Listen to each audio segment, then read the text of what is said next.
Shabbat Shalom. What is a Jew? If a Martian were to come down today and ask you the question, what is a Jew? How would you respond?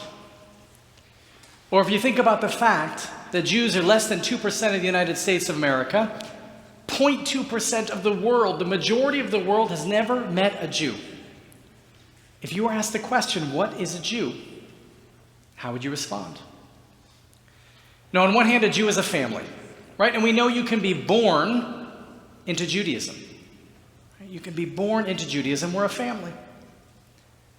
And in the ancient world, by and large, if you were born of a Jewish father, you were a Jew.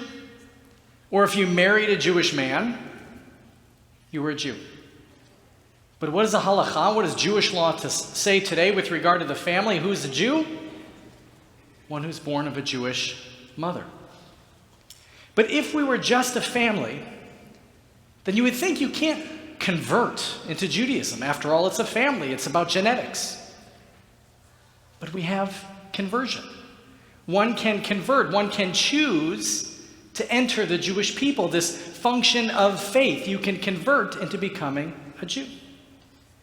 But if all we are is a faith, then simply being born into it isn't enough. You would have to consciously choose at some point in time to become a Jew. Now, as I once heard a comedian say, in modern times, there are very few of us who are real Jews. There are very few of us who are real Jews, and that's why most of us are just kind of Jewish. But it begs the question, what is a Jew? Now, with tremendous gratitude to the William Davidson Foundation and to Congregation Shaarey Zedek, and especially our officers, as well as my clergy colleagues and the staff, I had the opportunity to spend the last 10 days in Israel, continuing my studies with the Shalom Hartman Institute. And as you remember, the big theme for the year, the meta theme, is on peoplehood, but the sub-theme for this 10-day retreat was on conversion to Judaism. Because in order to really understand what this idea of conversion to Judaism is, you have to first ask the question, what is a Jew? In order to enter this people, you have to figure out what it is that you're entering before you can even talk about how and who. So what is a Jew? On the way back from Israel on my El Al flight, I turned on the movie Blinded by the Light. You ever seen this? Anyone seen this movie? Yeah, that's about right. So I'm watching this movie Blinded by the Light, which is a very obvious story about a young Pakistani teenager living in Britain who falls in love with Bruce Springsteen music and who learns through Bruce Springsteen music how to overcome all of the prejudice that's against him. It's a pretty obvious movie. I'm sure all of us have lived that same life. God bless Bruce Springsteen. And so here in this movie, Blinded by the Light, this young teenager of Pakistani descent who's living in a working-class British town starts to fall in with rock and roll, starts to want to fall in with girls, but his father, who's just trying to eke out a living, wants his son to be involved with none of this.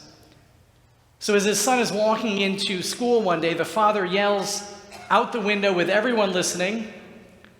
He says, "No rock and roll, no girls, follow the Jews because they're successful."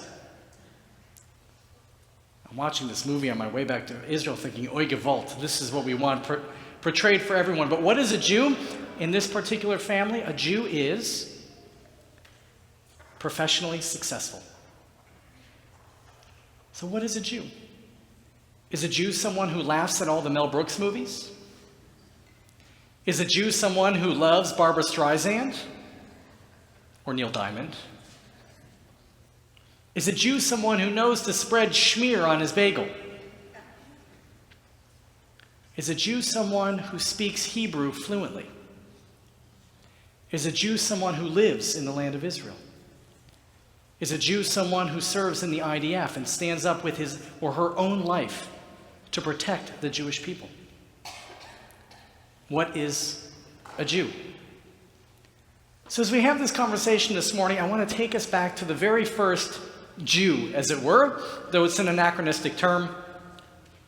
I want to take us back to Abraham. What do we know about Avram Avinu? What do we know about Abraham?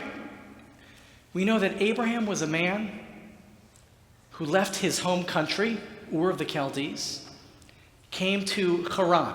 If you can picture the Fertile Crescent, he essentially left Iraq and headed up to Turkey. And there in Turkey, not only was he a stranger in a strange land, but his father died. Abraham was alone. Abraham felt truly like a stranger, like there was no one else around. And in his moment of profound aloneness, Abraham had his theophany. Abraham encountered God. It was in that moment when Avram felt the most alone, when no one was around who could really understand him, that God appeared to Avram and said, Lech lecha, go forth. Go to a land, I'll give you a land. I'll give you a family, God says to Abraham.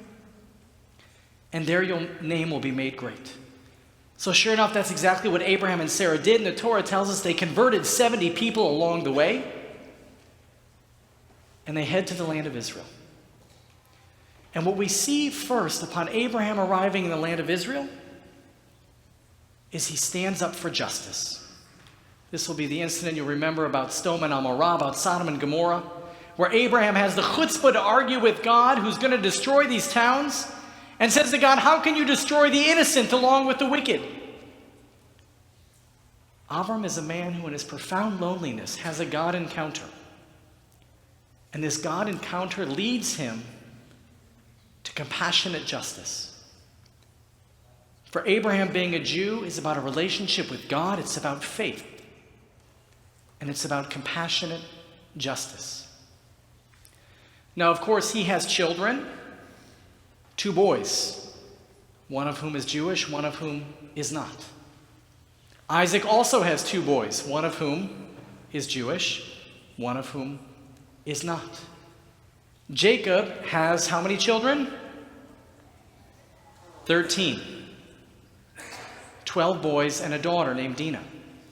Now we know that the 12 boys go on to become the children of Israel and our ancestors. But we don't ever hear about Dinah again. Perhaps she left the Jewish people because as a woman she had no power and no status.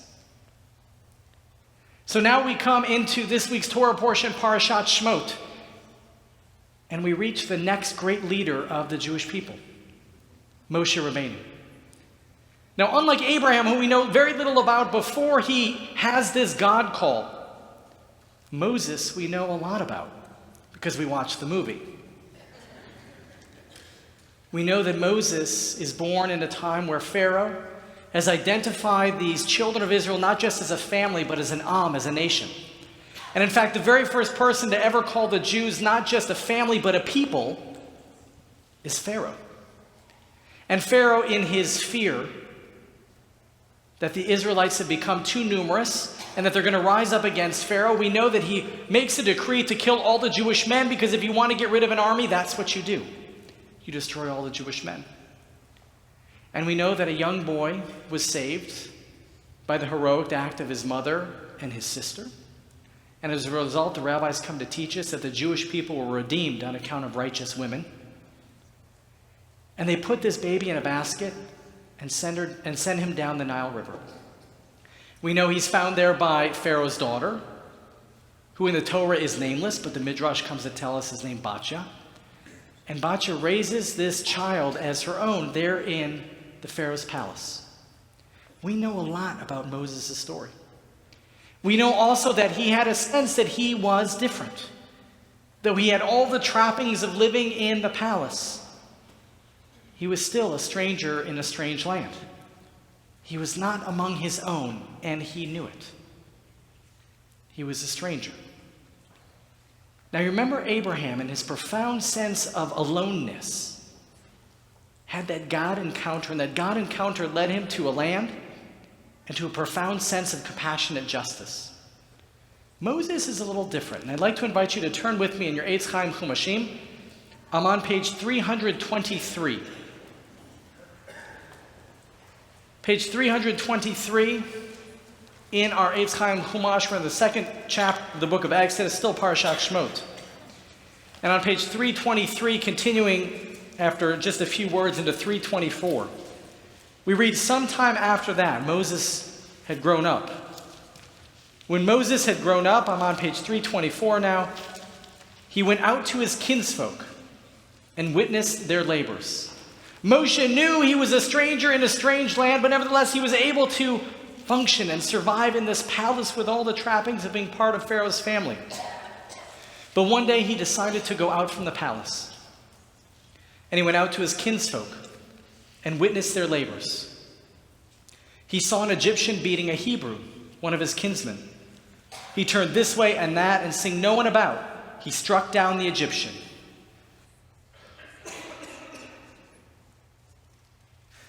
The very first thing that Moses did upon coming out of the palace was to see the suffering of his people, and he rose up in compassionate justice to stand up for his people. Verse 13, when Moses went out the next day, he found 2 Hebrews fighting.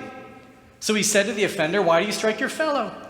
He retorted, "Who made you chief and ruler over us? Do you mean to kill us as you killed the Egyptian?" What we learn now about Moses is he's a man who's willing to stand up for his people. And what we've just learned is that Moses is a man willing to stand up to his people. But in that moment, Moses was frightened and thought, then the matter is known. When Pharaoh learned of the matter, that Moses killed an Egyptian, Pharaoh sought to kill Moses. But Moses fled from Pharaoh. He arrived in the land of Midian and sat down beside a well. Moses is a man who stands up for his people.